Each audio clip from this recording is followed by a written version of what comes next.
Welcome to the Lightkeepers Podcast. I'm Clayton Vandiver, your Lightkeeper, with a show dedicated to everyone who wants to get the most quality out of life that they can. My co-host, as always, Charlene, our licensed clinical social worker certified in the state of Florida, joining the conversation this week about puppies, kittens, and pets. Oh my! And so much more, right here on the Lightkeepers Podcast.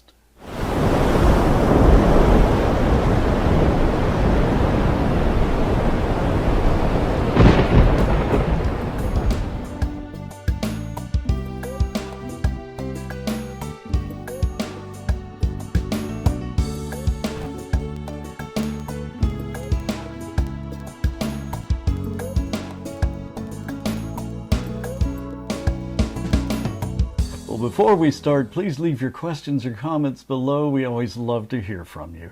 Questions this week will be answered during our next show that appears online every Wednesday evening at 7 p.m. Eastern. The Lightkeepers Podcast is an exclusive production of A Guiding Light, and we'll tell you more about A Guiding Light at the end of the podcast. But since we don't have much time, let's get right into this week's conversation about puppies and kittens. Oh my! Tell me, Charlene, what do those have to do with the quality of life that we normally discuss on this show? Well, we talk about how to get the most out of life and how to get the best quality of life that we can. And for a lot of people, that includes a pet or pets, plural. Well, yeah, I know. And we've had one of our cats actually climb into this podcast Lizzie before. Bell. Yep, she's been right in there in the middle. So how does that benefit folks who might be having health challenges? So pet ownership, having a pet family member, I don't like to think of them as objects. They're a member of the family, be they furry, finned, or feathered. They're a family member. Right, absolutely. And they can benefit our health in a lot of different ways. And in fact, I actually went online and did some research just so that people didn't think I was making this stuff up. And you can look online and there's dozens, hundreds, thousands of references and resources out there that tell you about the benefits of pet ownership. But the one that I found particularly interesting was actually put up by the Health Direct website in Australia. It's a government-sponsored website. And based on their research, they came up with this list of benefits of pet ownership. And among those is stress reduction, which is true. It has actually been scientifically proven that spending time with a pet lowers your stress level. Okay, so what happens when your stress level goes down? Heart health, lower blood pressure. Makes perfect sense. Lower heart rate. So now you have heart benefits. Okay, so mental health. Pet ownership, spending time with your pet, reduces loneliness, boosts mental health. So that's important. Sense of purpose, having a sense of purpose in life because you have someone that you're responsible for that would die without you. I mean, they've got to be fed, they've got to be watered, they've got to be taken care of. So you have a sense of purpose in life when you have a pet. Pets can provide opportunities for social interactions, and I can 1000% verify this because funny story, we actually have an outdoor cat in our neighborhood that our family has actually gotten quite fond of, and come to find out he belongs to the house on the street behind us. And these are neighbors that we never would have met otherwise, but now we kind of have this shared custody of this cat. So that is very true. Yeah. And he's a very intelligent cat that has lived out of doors an unnaturally long time. Yes. And I remember when we were doing the Animals at Heart television show back in the early 2000s for the Jacksonville Humane Society. In 5 years, we did 450 unique episodes, a 30-minute broadcast television show that We had over 8,000 animals find new homes during the course of that 5 years. We're very, very proud of those statistics. Absolutely. But I learned during that time a lot of things, being the co-host of the show with Sonia White, the executive director of the shelter, brilliant lady. Oh my goodness. And I remember she told me that indoor cats can live on average 18 to 20 years sometimes. An outdoor cat on average lives 5 years. Yeah. There are so many hazards, so many threats, so many dangers, whether it's a car, stray dogs, raccoons, other animals that can get into a fight with a cat over food that's been put out for it. And there are just so many hazards that their average lifespan is 5 years. This cat that wanders through our neighborhood, generally just between our house and the one behind us, has lived many, many, many years. 14. Yeah, he's 14. Right. But you know, there living a again, great though, He's a sharp cat. normally we encourage people to always keep their cats indoors because they are safer. They're not just safer from environmental hazards, but you also have the health hazards. You know, you have risk of being exposed to so many diseases, feline leukemia, rabies, all these things that your cat is not exposed to if you keep them inside. I know. So normally that's what we would educate people to do. Yeah. Keep your cat indoors. This cat cannot be contained indoors. I'd have to say that right up front. Does not tolerate indoor life. We brought him into the house when it was cold outside, tried to do the right thing by him. He'll come Oh my inside to have goodness. food. He'll look for food. If he doesn't find any food sitting down, you know, he'll sample the other cat's food. And he'll just say, okay, it's time to go. And he'll go back to the front door. And he'll sit at the door and he'll yowl and yowl and yowl. And then he'll start scratching at the door. He's a smart fellow and he knows exactly how to get himself booted out. But you know, he knows what he wants. But even with him, he's a wonderful example of why it's important to keep cats indoors, because we had that horrific episode last December where in our own front yard he was attacked by 2 roaming pit bulls that had broken out of their home Quite regularly, unfortunately, and that's a whole nother episode talking about responsible pet ownership. But anyway, but he was severely mauled, spent several weeks in the hospital, and almost had a died. large portion of his large, it's a very round cat, and he had a very large portion of himself almost removed. Yeah. And even today, his pattern isn't even on one side where they had to stitch him back up. Yeah, he's a tabby, and his stripe down the back actually curves a little bit because of how the scar tissue came together. Yeah. Well, he lost a lot of flesh. He did. He was opened almost down to the bone. That is a sight I would love to forget, and unfortunately can't. And our Ring cameras caught most of that. It caught the sound of the attack, and it caught the dogs just a moment earlier actually threatening you. My wife went out the front door. The dogs came at her and followed her back to the front door, and she simply turned and walked in and had her back to them when they literally lunged at her. It's all on camera. So it's, people, please keep your dogs in your yard if you're not going to keep them in the house. Yes. But we and digress. I know there's going to be comments. There always are. We're not picking on pit bulls specifically I know as a breed. any dog breed can be dangerous. Because one was a pit mix, the other was pure pit. But they are particularly dangerous animals, and they do tend to like to hunt in packs. Any dog, any breed, when it gets into that pack mentality, if there's an instigator in the bunch, then they're all dangerous in that group because of the pack mentality. It's absolutely true. But, and I learned so much during the course of doing those 450 episodes over 5 years that many of the statistics from the American Humane Association, they listed, now this was in around 2000, between 2000 and 2005, they listed the most dangerous breeds by attacks on adults, attacks on people under the age of 10.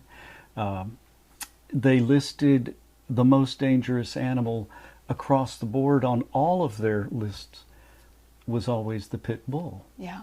Mostly because and we actually started a program called, what was the Pets and Children? PACT, the Pets and Children Together program. Yep. The PACT program was an educational curriculum to take into schools and to teach children that all of those friendly, fluffy, wonderful dogs that they see and think they're just a very animated stuffed toy that they walk up to isn't necessarily. And oftentimes the dog can see that approach as a threat, and it does what comes natural. It defends itself, or it defends its food dish that has food in it, thinks another animal is coming up to take it, and it does what comes natural. Yeah. And unfortunately, many, many times, that situation adds to the statistics, and 2 wonderful, innocent lives are lost, along with a whole lot of the child anguish that gets mauled and Yeah. the dog that gets put down because of it. Yes. And the program was really a wonderful program that, we did not teach children to be afraid of dogs. What we taught them was how to read the body language that would indicate that they needed to give the dog some space. Exactly. And Basics. also bite prevention, When basic you bite approach, prevention. don't approach with these 5 yummy little things sticking out. Approach like this. Do a little fist bump, not a fist bump, but hold your fist out, because a dog understands this Back shape. of the hand. Back It of the looks hand. like a paw. This looks like 5 yummy little, Oscar Mayers they're going to snack on. So there are little tips like that. And also, I remember a tragic, tragic story that I edited one day at the local television station. It was a national story that came in about a family. The grandparents were babysitting their brand new grandbaby, and their little bitty, and I think it was like a Pomeranian. Pomeranian or Corgi. It was a Pomeranian.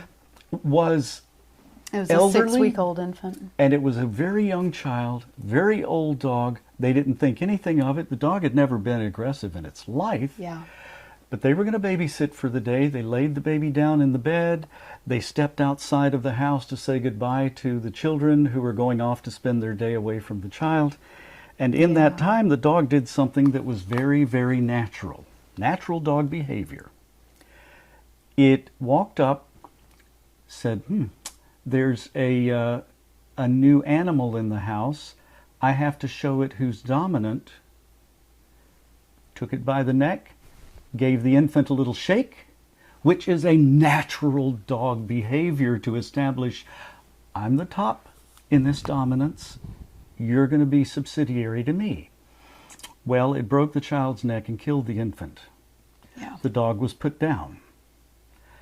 The children and the grandparents may have never spoken. I don't know how that was resolved, but I know that the story in the news was tragic, and a little bit of education, a little bit of Pets and Children Together education could have prevented that, saved that child's life. Because when a dog has never met a child, a person, an infant before, you do not leave them unsupervised. You just don't. And that was a terribly, horribly tragic situation. It broke my heart. And it was one of the things that caused us to create the Pets and Children Together program. That's all part of Animals at Heart. The name of the television show, the name of the educational program. And it was all inspired by the real world. And there it is. It's on the back side of our marvelous coffee mugs, by the way. I'll let you see that. It's the Animals at Heart logo that opened every show. And it says below it, because pets are family too. And by the way, these great coffee mugs that have the Guiding Light logo on one side and the Animals at Heart logo on the other, they are available.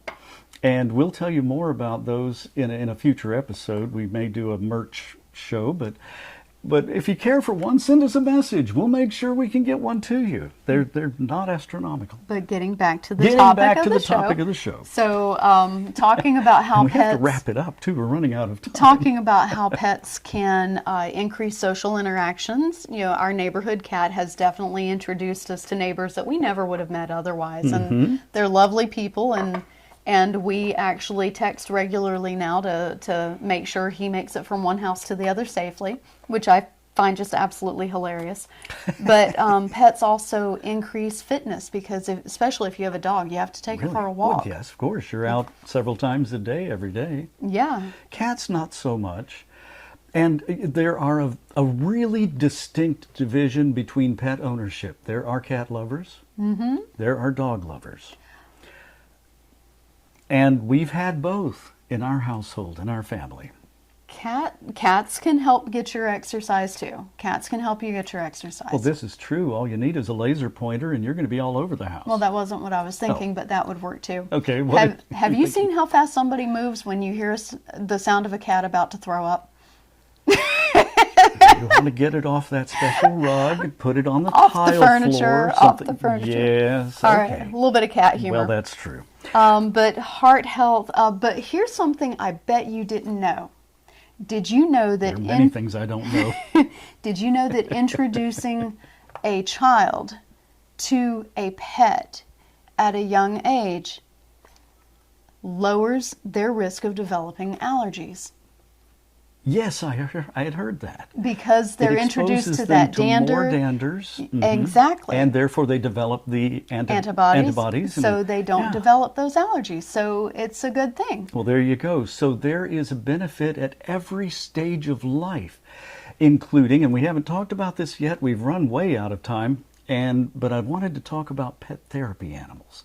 And of course the animals, not just guide dogs, but those who go into hospitals, hospice units, that give people a little bit of love and comfort. Oh, pet therapy animals, they need their own show. Yeah, we'll do that. Let's do another show about animals then. Let's just do a back-to-back. All right. So, of course, all of this is a highly personal choice. No conversation that we have on the Lightkeepers podcast should ever take the place of your own medical care team, your own pet therapy animal, or other professional advisor who should always be consulted by you on your specific situational needs. And it's always good to be willing to talk about quality of life and about your pets, because every single one of us faces some of these issues someday, either not prepared at all, or really very well prepared indeed, from joining us here on the Lightkeepers podcast. This is an exclusive production of Vanimation Studios. It's brought to you by A Guiding Light, a 501c3 nonprofit organization dedicated to education, information, and informing everyone to be prepared to live the very best life possible. So if you'd like to support that nonprofit charity, please, you can actually give to the address is right here below me, or you can contact the guidinglight.org website, where you'll find lots of information about options to meet your planning needs that are available in your area, so you can be aware of choices, confident in your decisions, and at peace that you've made the very best decisions to live life on your own terms. Visit guidinglight.org. And we are so grateful for your support. Sincerely hope you'll join the conversation in coming weeks. Add your questions and comments below. Hit the like and subscribe buttons and turn on that notify bell so you'll know next Wednesday evening at 7 p.m. there's a new episode waiting for you. I'm Clayton Vandiver, your Lightkeeper. We'll see you next time.